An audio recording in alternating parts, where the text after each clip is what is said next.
আলহামদুলিল্লাহ, অবশেষে রোদ উঠে গেছে।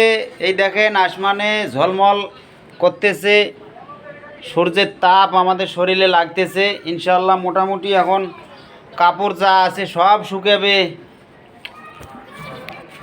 খুব ভালো লাগতেছে, আসমানে ঝলমল করতেছে সূর্যের তাপ। অনেক মানুষ এই দেখেন কাপড় নাড়ি দিতেছে, খুব ভালো লাগতেছে আজকে সূর্যের আলো দেখে। ও সেই সুন্দর, সেই লাগলো সেই। আহা, অবশেষে 7-8 দিন পর আজকে সূর্যের আলো দেখা গেছে। যাক, আল্লাহর রহমত হয়েছে, মানুষের কষ্ট দূর হয়ে যাবে। যে পরিমাণ শীতে কষ্ট করলো মানুষ, এরকম কষ্ট সচরাচর আমরা দেখি না। যাক, আলহামদুলিল্লাহ, আল্লাহর দয়া হয়েছে। সবাই একটু লাইক কমেন্ট শেয়ার করবেন।